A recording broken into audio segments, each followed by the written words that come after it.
आप बारहा फरमाया करते कि हुसैन वो है कि जिस पर मैंने अपने बेटे को कुर्बान किया। इतना प्यार नबी पाक इमाम हुसैन से फरमाते। इमाम हसन। अस्सलामु अलैकुम वरहमतुल्लाहि वबरकातुहू। दोस्तों, हमें हज़रत इमाम हुसैन रज़ी अल्लाह ताला अन्हु से कैसे मोहब्बत रखना है, हुज़ूर सल्लल्लाहु अलैहि वसल्लम ने उनसे कैसे मोहब्बत की है, इस मौजू पर बहुत ही प्यारा बयान है। आप मौलाना अब्दुल हबीब अत्तारी साहब से सुने। आज एक ऐसी हस्ती ही का जिक्र लेकर आया हूँ कि जो नेज़े पर भी कुरान सुनाते थे। इबादत हो तो ऐसी हो, तिलावत हो तो ऐसी हो, इबादत हो तो ऐसी हो, तिलावत हो तो ऐसी हो, सरे शब्बीर तो नेज़े पे भी कुरान सुनाता है। मेरी मुराद इमाम आली मकाम, इमाम अर्श मकाम, इमाम हुसैन रदी अल्लाह तआला अन्हु से है कि करबला के मैदान में जब आपके सरे अनवर को शहीद किया गया और तलवार पर उस सर को उठाया गया, नेज़े पर उठाया गया, तो इमाम हुसैन के सर से कुरान की आवाज़ आ रही थी। आपके लबों से उस वक्त भी तिलावत जारी थी। अल्लाह अकबर। करबला के मैदान के सजदे हों या करबला की ये तिलावत हो, ये हमें पैगाम देती है।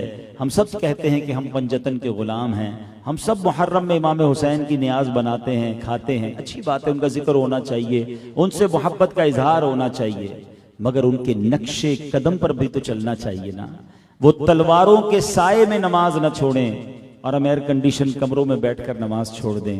वो नेज़े पर तिलावत कुरान करें और हम में से बहुत बड़ी तादाद को सही मानों में कुरान पढ़ना ही ना आए, तो बताएं ना फिर ये कैसी इमाम हुसैन की मोहब्बत है। तो बहरहाल हसनैन करीमैन की बात हो रही है, तो कैसा मुबारक घराना है कि इमाम हुसैन रदी अल्लाह तआला अन्हु जब बचपन में नबी पाक की गोद में बैठे थे ना, तो प्यारे आका के अपने शहजादे हजरत इब्राहिम भी गोद में हैं और इमाम हुसैन भी गोद में हैं। तो नबी पाक अलैहिस्सलाम के पास जिब्रील अमीन आए और आकर अर्ज करते हैं, या रसूल अल्लाह, दोनों में से एक को सेलेक्ट कर लीजिए, अल्लाह दोनों को आपके पास नहीं रहने देगा। नबी पाक फरमाते हैं, अगर हुसैन चले जाते हैं तो मुझे भी दुख होगा, फातिमा और अली को भी दुख होगा, इब्राहिम जाते हैं तो मुझे ज्यादा दुख होगा। प्यारे आका ने इमाम हुसैन को पसंद फरमाया। 3 दिन के बाद नबी पाक के अपने साहबजादे हजरत इब्राहिम का विसाल हो गया और आप बारहा फरमाया करते कि हुसैन वो है कि जिस पर मैंने अपने बेटे को कुर्बान किया। इतना प्यार नबी पाक इमाम हुसैन से फरमाते। इमाम हसन और इमाम हुसैन की शान देखें कि इनके स्टार्ट पता है कैसा हुआ। हमारे यहाँ बच्चा पैदा हो, हम किसी मौलवी साहब को, किसी बुजुर्ग को बुलाते हैं, अजान दे दें, गुट्टी दे दें। इनकी किस्मत पर हमारी जाने कुर्बान के इन दोनों शहजादों की कान में अजान दी है तो नबी पाक अलैहिस्सलाम ने अजान दी है। इन दोनों को गुट्टी दी है तो मेरे आका अलैहिस्सलाम ने कोई खजूर नहीं खिलाई, अपनी जबान मुबारक इनके मुंह में दी है। यानी लुआबे दहन से इनकी जिंदगी की इब्तिदा हो रही है। जिसकी इब्तिदा ऐसी हो उसकी शान का आलम क्या होगा। जब तो आला हजरत इन दोनों फूलों के बारे में लिखते हैं ना, उन दो का सदका जिनको कहा मेरे फूल हैं, कीजिए रजा को हशर में खंदा मिसाल गुल। अब इमाम हुसैन से इतना प्यार। अब आते हैं सबक की तरफ। मगर जिब्रील अमीन ने आके बता दिया था कि हुजूर, ये शहजादे जो हैं आपके नवासे, इनको आपकी उम्मत के लोग शहीद कर देंगे। करबला के मैदान की मट्टी भी नबी पाक को दिखाई गई। प्यारे आका ने जब उसे सूंघा तो फरमाया, इससे तो करबो बला की बू आती है। और वही करबला उस जगह का नाम पड़ा। मौला अली शेर खुदा एक बार करबला के करीब से गुजरे थे और आपने अपने घोड़े रुकवा कर बताया था लोगों को कि मुझे बताया गया कि इसी जगह पर मेरे बेटे हुसैन और उसके खानदान वालों को शहीद किया जाएगा। It means everybody is know, सबको मालूम था कि इमाम हुसैन शहीद कर दिए जाएंगे। बीबी फातिमा को भी मालूम था, मौला अली को भी मालूम था, नबी पाक को भी मालूम था और सहाबा को भी मालूम था। मगर कोई तो अल्लाह की बारगाह में दुआ करता है। बीबी फातिमा तो वो है, दुआ करें सजदे में जाएं तो जन्नती खाने आ जाते हैं। मौला अली की दुआ कबूल ना होगी तो किसकी दुआ कबूल होगी। सरवरे कायनात अलैहिस्सलाम तो वो हैं कि इशारा फरमाए तो चांद 2 टुकड़े हो जाता। ये भी तो अल्लाह की बारगाह में अर्ज कर सकते थे ना, मौला हमारे बेटे नवासे हुसैन पर ये आफत ना आए, इसकी गर्दन पर खंजर ना चलाया जाए। किसी ने दुआ ना की, क्यों? ये बड़ा क्वेश्चन है। जब मालूम था तो दुआ क्यों ना की? क्योंकि सब जानते थे कि ये एक इम्तिहान है और हमें ये इम्तिहान देना है। इस इम्तिहान के लिए बच्चे को पाला जा रहा था, भागे नहीं इम्तिहान से। ज़बां पर शिकवे रंजो अलम लाया नहीं करते, नबी के नाम लेवा गम से घबराया नहीं करते। ये करबला का वाकया और इमाम हुसैन की शहादत पुकार पुकार कर बता रही है कि ये सब इम्तिहान के लिए रेडी थे। आज हम पर छोटी सी आजमाइश कारोबार में आ जाए, जान में आ जाए, फैमिली में आ जाए, कोई भी प्रॉब्लम आ जाए, हम शिकवे, शिकायत, कंप्लेन शुरू करते हैं, अल्लाह की बारगाह में सब्र नहीं करते और अल्लाह से मदद नहीं मांगते। ना करें ऐसा। हम इंसान हैं, दुनिया में आए हैं तो मुसीबतें आनी हैं। ये दुनिया, याद रख लें, जुमला याद कर लें, जिंदगी की गाड़ी मसाइल के पहियों पर ही चलती है। अब अक्लमंद वो है जो मसाइल आए तो ज्यादा घबराए ना कि मेरी लाइफ का ये पार्ट है। और ये अल्लाह ने कुरान में इरशाद फरमा दिया ना, वलनबलुवन्नकुम बिशैइन मिनल खौफी वलजूई वनक्सिम मिनल अम्वाल, हम अनकरीब तुम्हें आजमाएंगे। अनाउंसमेंट है कुरान में, और लिस्ट भी बता दी है कि एग्जामिनेशन में क्या क्या होगा। फरमाया भूख लगेगी, खाने कम हो जाएंगे, खौफ हो, कोई दुश्मन सामने आ जाएगा, तुम्हारी बॉडी में प्रॉब्लम होगा, तुम बीमार हो जाओगे, तुम्हारे माल कम हो जाएंगे, बिजनेस प्रॉब्लम आएगा, तुम्हारे फल खराब हो जाएंगे। सारी लिस्ट भी दे दी है कि ये आजमाइश आनी है, अभी नहीं तो थोड़े दिनों बाद आ जाएगी। अक्लमंद पता है कौन होता है? जो अभी सुख के दिन देख रहा है ना, वो प्रॉब्लम के लिए भी रेडी रहे। ऐसा नहीं सारी जिंदगी एक ही जैसी जिंदगी गुजरती है, ये अप एंड डाउन आते रहेंगे, ये life part of the life है। मगर आगे कुरान ने क्या कहा? वबश्शिरिस साबिरीन, खुशखबरी है सब्र वालों के लिए। अल्लज़ीना इज़ा असाबतहुम मुसीबा क़ालू इन्ना लिल्लाहि व इन्ना इलैहि राजिऊन, कि जब उन पर मुसीबत आती है, मुश्किल आती है, वो कहते हैं हम अल्लाह ही का माल है, अल्लाह ही की तरफ लौट जाना है। तो इमाम हुसैन से सब्र सीखो, पंजतन पाक से सब्र सीखना है। और अब आते हैं सहाबा किराम की तरफ। एक बड़ा प्रॉब्लम है आज के दौर में, कुछ लोग बात करते हैं तो सिर्फ अहले बैत की बात करते हैं, सहाबा के खिलाफ बातें करते हैं। कुछ सहाबा की बात करते हैं तो अहले बैत की बात नहीं करते हैं। एक बात याद रखिए, ये दोनों हमारी आंखें हैं, ये दोनों हमारे सर के ताज हैं, हमारा ईमान है। क्योंकि हर सहाबी को नबी पाक ने सितारा फरमाया है। किसी की भी पैरवी करोगे तुम जो है वो हिदायत पा जाओगे। तो हमें इज्जत करनी है हर सहाबी रसूल के। और फिर अपनी आल के बारे में क्या फरमाया? फरमाया मेरी आल उम्मत के लिए कश्ती नूह की मानिंद है, जो मेरी यानी इसमें सवार हो गया उसका बेड़ा पार हो जाएगा। अब अक्लमंद लोग बैठे हैं, जरा समझिएगा, सहाबा को क्या कहा नबी पाक ने? सितारे। आल को क्या फरमाया? कश्ती। अब पहले के जमाने में अगर कश्ती पार लगानी हो, दरिया क्रॉस करना हो, तो दो चीजें चाहिए होती थी, अच्छी कश्ती और सितारे, क्योंकि सितारों से रास्ता मिलता था। अब तो कंपास वगैरह आ गए, गूगल मैप्स आ गए, सुभान अल्लाह। तो जिनके पास ये दोनों नेमतें हैं ना, उनका बेड़ा पार हो जाना है, एक को भी छोड़ना नहीं है, सबसे मोहब्बत करनी है। आला हज़रत क्या कहते हैं? अहले सुन्नत का है बेड़ा पार, असहाबे हुजूर नज्म है और नाव है इतरत रसूलुल्लाह की। सितारे कौन है? सहाबा। और हमारी कश्ती क्या है? नबी पाक की आल है, हमें सबसे प्यार है। अब बदकिस्मती से सोशल मीडिया पे हर बंदे की अपनी मर्जी है। अब बदगुमान क्या किया जाता है कि जनाब ये दोनों लड़ते थे आपस में। मादअल्लाह, सहाबा और अहले बैत के बारे में हमारे सामने क्या लाया जाता है? आपस के ताल्लुकात अच्छे नहीं थे। दरअसल पता है ये किस पर एतराज है? ये नबी पाक अलैहिस्सलाम की तरबियत पर एतराज है। ये सहाबा और अहले बैत पर एतराज नहीं है। यानी जो कायनात की सबसे अजीम हस्ती जनाबे रसूलुल्लाह की तरबियत याफ्ता हो, क्या वो आपस में लड़ेंगे? हैं? अगर मिसाल के तौर पे दो भाई लड़ रहे तो लोग क्या कहते हैं? यार वालिद ने कैसी तरबियत की, भाइयों इनको आपस में इत्तेफाक नहीं करवाया। तो नबी पाक के मादअल्लाह क्या घर वाले और सहाबा इकराम आपस में मिसअंडरस्टैंडिंग करेंगे? ये बेवकूफी वाली बातें। इतना प्यार था। हज़रत अबू बकर सिद्दीक से पूछो, आप फरमाते मेरे आका की आल से ज्यादा नबी पाक के मेरे अपने घर वालों से ज्यादा मुझे नबी पाक के घर वालों से प्यार है।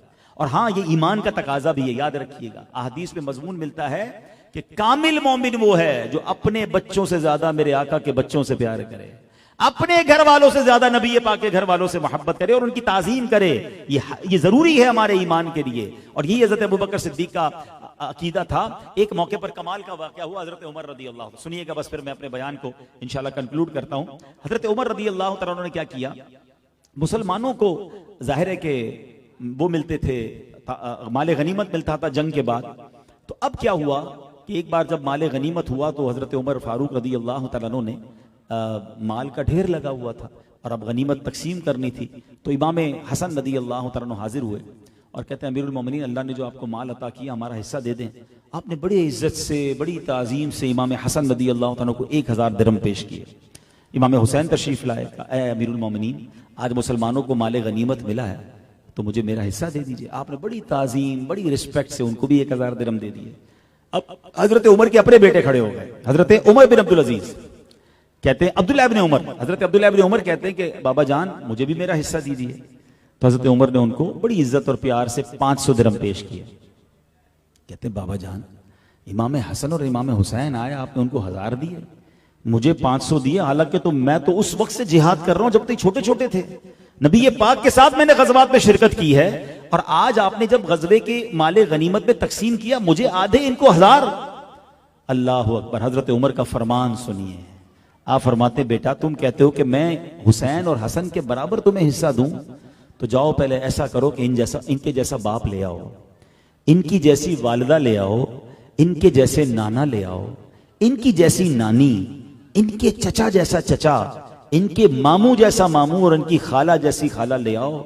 सुनो, तुम कभी भी नहीं ला सकोगे। फिर तारीखी अल्फाज सुने हजरत उमर के, आप फरमाते अबू हुमा फ़अलीयुल मुर्तज़ा, वालिद इनके मौला अली शेर खुदा हैं, उम्मुहुमा फ़ातिमतुज़ ज़हरा, इनकी वालदा सैयदा फ़ातिमतुज़ ज़हरा हैं, जद्दुहुमा मुहम्मदिल मुस्तफ़ा सल्लल्लाहु अलैहि वसल्लम, इनके नाना जान जनाब रसूलुल्लाह अलैहिस्सलातु वस्सलाम हैं, जद्दतुहुमा खदीजतुल कुबरा, इनकी नानी जान खदीजतुल कुबरा हैं, अम्मुहुमा जाफर बिन अबी तालिब, कहा कि इनके चाचा हज़रत जाफर बिन अबी तालिब हैं, खालुहुमा इब्राहीम बिन रसूलुल्लाह, इनके मामू हजरत इब्राहीम बिन रसूलुल्लाह हैं। अल्लाह अकबर। कहते हैं खालाताहुमा रकियतुम व उम्मु कुलसूम इब्नता रसूलुल्लाह, इनकी जो खालाएं हैं रसूलुल्लाह की बेटियां सैयदा रुकैया और हजरत उम्मे कुलसूम हैं। बेटा इनका मर्तबा कहाँ और हमारा मर्तबा कहाँ? ये कौन कह रहा है? जो अमीरुल मोमिनीन हैं, हजरत उमर रदी अल्लाह तआला अन्हु हैं, अपने बच्चे को समझा रहे हैं कि हसन और हुसैन का मर्तबा क्या है। तो ये सब आपस में शीरो शकर और सुभान अल्लाह बहुत प्यार वाले थे, और हमें भी इनसे इसी तरह प्यार रखना है। और अब मैं आखिर में करबला का एक पैगाम देना चाहता हूँ। इंशाअल्लाह मजीद आप ये जो दिन हैं, ये आपने ये रातें इबादत में गुजारनी है। माशाअल्लाह मदनी चैनल पर आप रोजाना मदनी मुज़ाकरा देख सकेंगे। ये दिन करबला के इस वाक़े को सुनने के साथ साथ अहले बैत के फजाइल और इनके मनाकिब और इनकी सीरत को सुनने वाले हैं। ज़ाहिर आज के बयान में लंबा बयान तो नहीं हो सकेगा, लेकिन आप रोज ही इंशाल्लाह सोशल मीडिया पे मदनी चैनल पर अगर हमें फॉलो करेंगे तो ये सीरियल आप इंशाल्लाह पूरी सुन सकेंगे। मगर मैं आखिरी बात, करबला का जो वाक़या है ना, ये बड़ा तकलीफ दे है। आज भी सुनते हैं तो दिल को ऐसा लगता है कि कोई बहुत ही करीबी हमारी फैमिली के साथ ये वाक़या, और यकीनन इमाम हुसैन तो हम सबसे बढ़कर हैं। लेकिन इसकी एक और तकलीफ की वजह पता है क्या है? कि अगर ये जंग काफिरों से होती ना, ये जंग मुशरिकों से होती, तो देखिए ना, ओहद में भी हुआ, बदर में भी हुआ, कई सहाबा शहीद हुए। यकीनन अफसोस होता है, मगर लेवल ऑफ अफसोस ये नहीं होता। मगर इमाम हुसैन और इनके करबला वालों के वाक़े को सुनकर दिल टूट जाता है कि कलमा पढ़ने वाले थे, ये कफार नहीं थे, ये अपने आप को मुसलमान कहते थे, ये नमाजें भी पढ़ते थे, अजानें भी देते थे। मगर इन्होंने इमाम हुसैन और हजरत अली असगर को इतनी बचपन में, हजरत अली अकबर की ऐसी जवानी को भी ना देखा और यूं शहीद कर दिया, कैसे पॉसिबल है? तो हमने रीजन तलाश करना है। इतना बड़ा मामला हुआ, what was the reason behind this? ये बहुत जरूरी है समझना।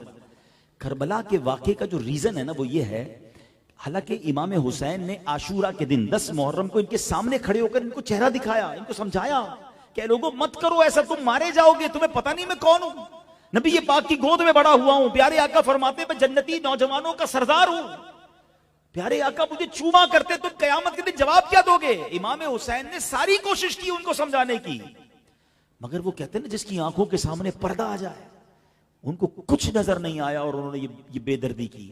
तो रीजन क्या था?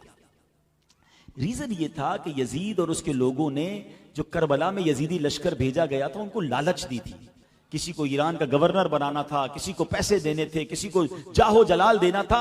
पैसों के, इक्तदार के, औरतों के लालच ने उनकी आंखों पर ऐसा पर्दा डाला कि उन्होंने वो कर दिया जो आज पूरी इंसानियत हैरान है कि ये कैसे कोई कर सकता है।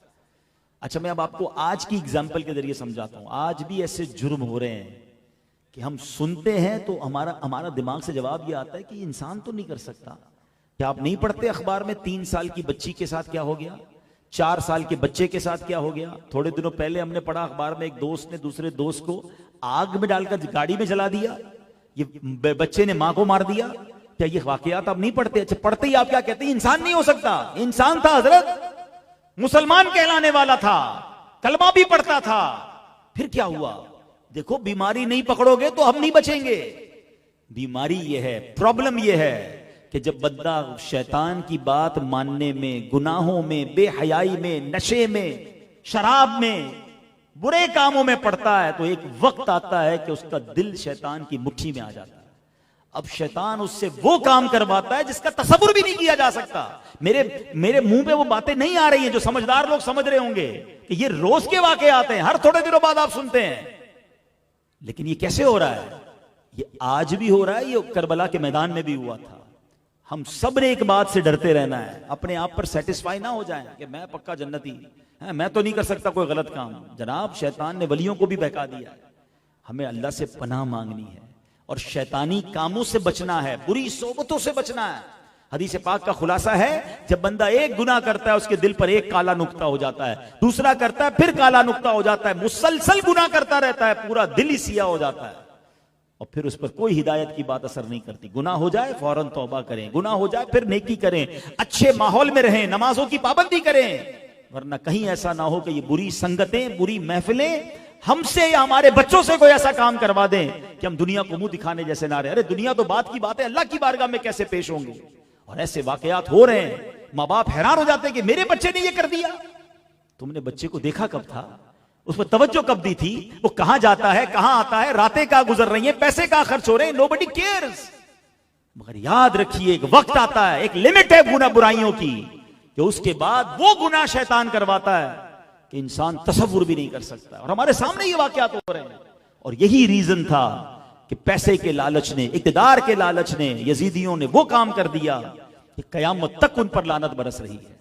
दुनिया में कोई नाम लेने वाला नहीं यजीदियों का, सारे करबला वाले शहीद हो गए ना इमाम ज़ैनुल आबिदीन के अलावा, मगर आज भी दिलों पर हुकूमत है तो इमाम हुसैन की है। कौन नाम लेने वाला यजीदियों का? तो पता चला कि तादाद का कोई कमाल नहीं होता, अल्लाह की बारगाह में मकबूलियत का कमाल होता है। कत्ले हुसैन असल में मर्गे यजीद है, इस्लाम जिंदा होता है हर करबला के बाद। अल्लाह पाक करबला वालों के मज़ारात पर करोड़ों रहमतों की बारिश नाजिल फरमाए, उनके सदके हमारे गुनाह मुआफ फरमाए और हमें भी हुसैनी तरीके पर जिंदगी गुजारने की तौफीक अता फरमाए, यजीदी तरीके से बचाए। अब यजीदी तरीका क्या है? करबला में दोनों खैमे लगे थे ना, हुसैनी खैमों में नमाज थी, तिलावत थी, दुआएं थी, और यजीदी खैमों में नाच गाने थे, शराब थी, बेहयाई थी। अपनी रातें चेक कर लीजिए ना, हमारी रातें नमाज के साथ हैं, तिलावत के साथ हैं, या दुआओं के साथ हैं, या बेहयाई के साथ हैं, फिल्मों गानों के साथ हैं, कुछ लोगों की शराब के साथ हैं। बताओ फिर कौन हुसैनी तरीके पर है और कौन यजीदी तरीके पर है? हम सब ने क़यामत के दिन इमाम हुसैन से मुलाकात करनी है, याद रखिएगा इंशाअल्लाह। बल्कि दुआ है हमारी उनसे मुलाकात भी हो और उनके पीछे जन्नत में जाए ना, तो कुछ लेकर भी तो जाए ना। इमाम हुसैन को क्या मुंह दिखाएंगे? अगर उन्होंने पूछ लिया कि जिंदगी तो यजीदी तरीके पर गुजार के आए, तो जिंदगी हुसैनी तरीके पर गुजारें, अल्लाह की रिजा वाली गुजारें। वो सजदा याद रखिएगा जो करबला के मैदान में हुआ था, जब नमाज कजा करने को जी चाहे ना, तो ऐ पंजतन के मानने वालों, ऐ इमाम हुसैन को अपना इमाम मानने वालों, वो सजदा याद करना कि वो करबला के मैदान में उन्होंने सजदा ना छोड़ा और मैं आज फजर कजा कर रहा हूँ, मेरी नमाजें कजा हो रही हैं। वो तिलावत कुरान याद रखना जो इमाम हुसैन नेज़े पर तिलावत सुना रहे हैं। अल्लाह करे कि हम भी रोज कुछ ना कुछ कुरान पढ़ने वाले बन जाए। अल्लाह मुझे भी बाअमल बना दे। आप तफा जाने रहमत पेला हो सलाम, शम्अ बज़ में हिदायत पेला हो सलाम, जिस सुहानी घड़ी चमका तैबा का चाँद, उस दिल अफरोज साथ पे लाखों सलाम। या रसूल अल्लाह सलामुन अलैहि, या हबीब अल्लाह सलामुन अलैहि। जिनको धोखे से कूफा बुलाया गया, जिनको बैठे बैठाए सताया गया, जिनके बच्चों को प्यासा रुलाया गया, जिनकी गर्दन पे खंजर चलाया गया, उस हुसैन इब्ने हैदर पे लाखों सलाम, उस हुसैन इब्ने हैदर पे लाखों सलाम। या रसूल अल्लाह सलामुन अलैक, या हबीब अल्लाह सलामुन अलैक। अल्हम्दुलिल्लाह रब्बिल आलमीन वस्सलातु वस्सलामु अला खातमिन नबिय्यीन। ऐ सलामती नाजिल करने वाले मौला, सलातो सलाम की बरकत से हम सब पर सलामती का नुज़ूल फरमा। ऐ परवरदिगार, हमें जल्दी जल्दी मदीना मुनव्वरा हाजिर होकर सलातो सलाम पढ़ना नसीब फरमा। वसल्लल्लाहु तआला अला खैर खल्किही मुहम्मदिन। सो दोस्तों, आपने बयान को सुना, आपको अंदाज़ा हो गया होगा कि हुज़ूर नबी करीम सल्लल्लाहु अलैहि वसल्लम अपने लाडले नवासे हज़रत इमाम हुसैन से कैसे मोहब्बत करते थे। सो आप भी इमाम हुसैन से बेपनाह बेइंतहा मोहब्बत रखें और उनसे भी मोहब्बत रखें जिनसे वो मोहब्बत फरमाया करते थे, और जिन चीज़ों से वो मोहब्बत फरमाया करते थे, जिनको वो पसंद किया करते थे, वो भी अपनी पसंदीदा चीज़ों में शामिल फरमा लीजिए। हज़रत इमाम हुसैन एक जगह फरमाते हैं कि मुझे नमाज, तिलावत कुरान, कसरत से दुआ मांगना और इस्तिग़फ़ार करना बहुत ज़्यादा पसंद है। सो इमाम हुसैन की ये पसंदीदा चीज़ों को अपना लें, दीन और दुनिया में आप कामयाब हो जाएंगे। सो इस वीडियो को ज़्यादा से ज़्यादा शेयर करें और अपना राय ज़रूर दें ये बयान आपको कैसा लगा। सो मिलते हैं किसी और वीडियो में, तब तक अपना ख्याल रखें। खुदा हाफिज़। अस्सलामु अलैकुम व रहमतुल्लाह।